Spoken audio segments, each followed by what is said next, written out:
people have got a bit of survey fatigue, and we're concerned about putting out surveys. But the idea of the AHP check-in was it built on the National Staff Survey and built on the Trust Pulse Pulse Survey. And you might say, well, why do we need that? Now, maybe the OTs and the physios in the room don't realise that the National Staff Survey, you're the only professions that we can collect any information from.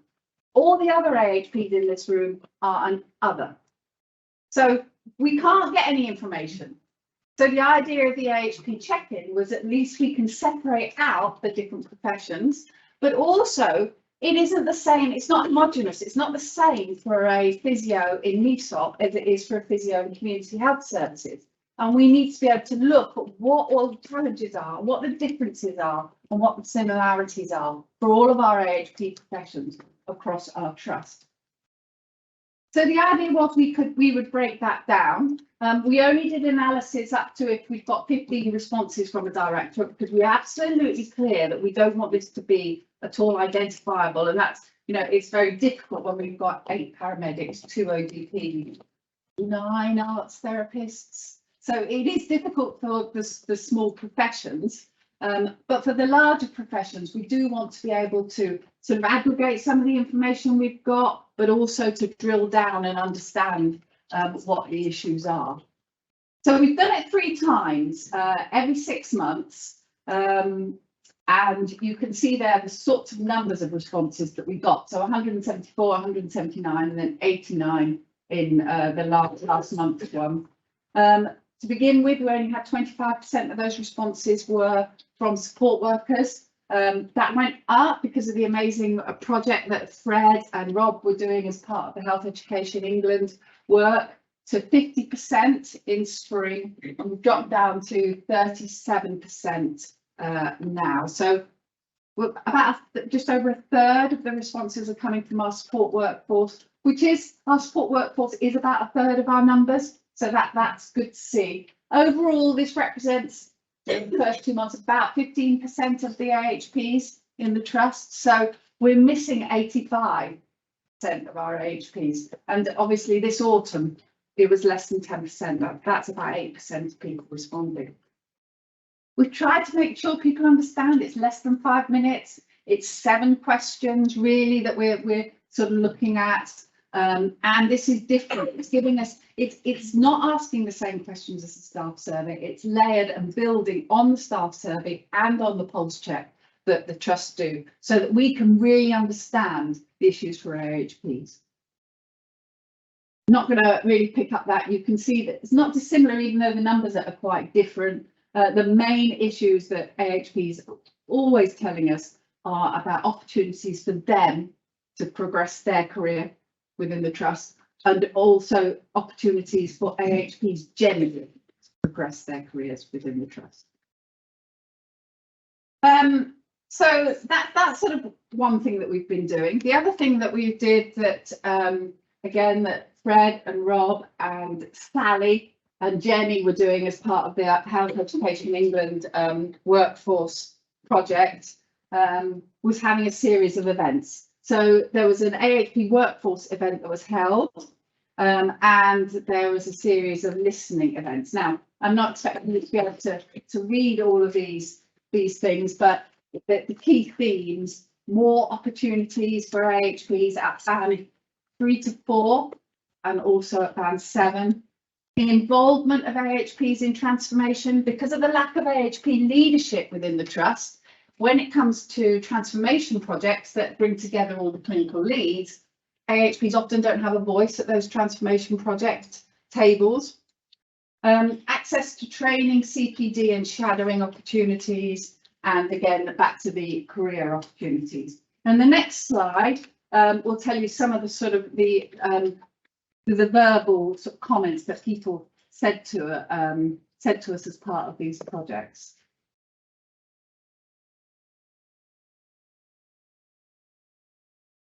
These are massive things for us to work on.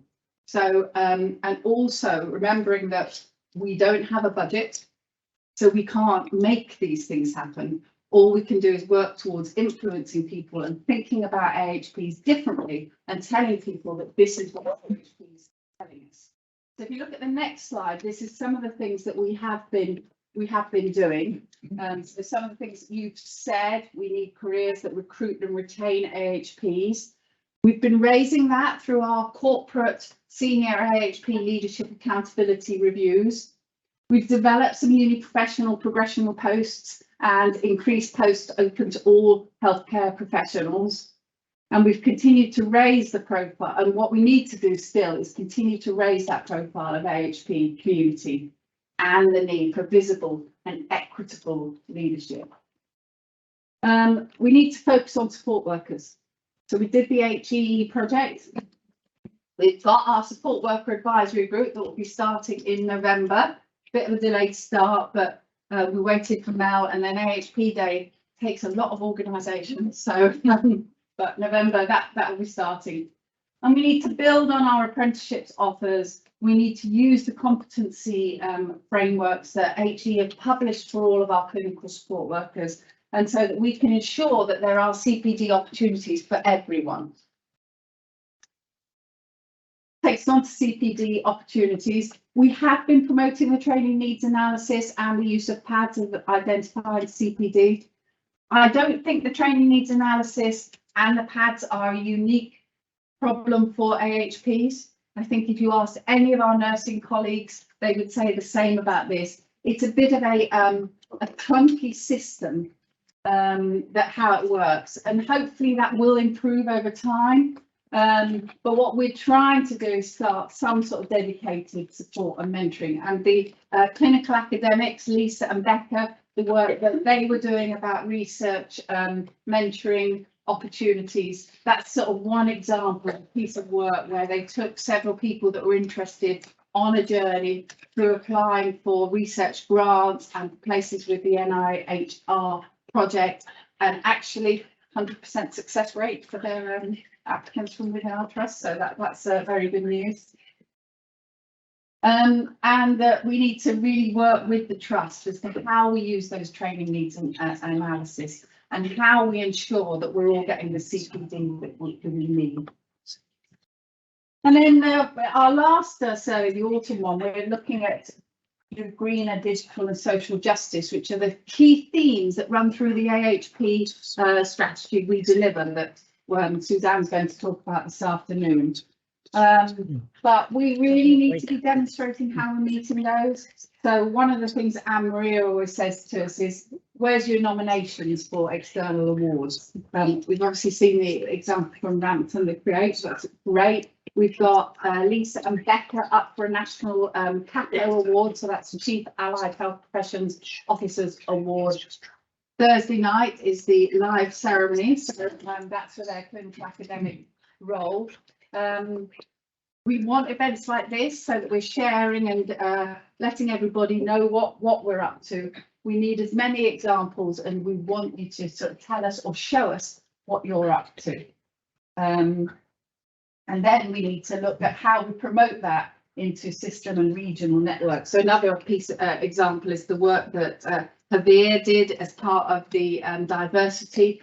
She did that across the system, looking at students from Black and Asian ethnic backgrounds and the experience that they have in comparison to the experience that other students might be having. And that work has also now been nominated for a regional award. So we are doing some great stuff. We just all need to know about it and celebrate it. Of course, Javier also was the winner of the Oscars Leadership Award a few weeks ago. So really, the next slide is our plea to you. We're doing these things. We hope you all knew about the AHP check-in, but there's 80 in the room. There's, did you all complete it? If not, why not? Why aren't we getting the message out? Do you not want a survey? That's fine. Just, we want to know. We want to meet. We want to know what suits you. So, are we asking the right questions? We'll put these on a flip charts, and then you can make some comments for us. Is it that you're not interested in the questions that we're asking? Because we want to ask questions that you want to answer. What can we do to promote engagement? So we every month we have our roundup. We hope you all regularly get that. On the roundup, it always says invite us out, tell us what you're doing, show us what you're doing. We very rarely get invited out. We're thinking now of an approach whereby we just say every month we're coming out to a service and just give Dr. Terrell that you can sort it out, that will appear somewhere. We'll tell you we're going to appear. We're not going to surprise you, but you know, obviously all that stalled with COVID, but now we're ready. We want to come out. We want to meet you. So should we do something like that? Put in a system where we come out once a month, the three of us, that's 3 services a month we get round. Well, what else could we do? What are we missing? What is it that stops people engaging with us? Maybe we're asking the wrong crew because you're here.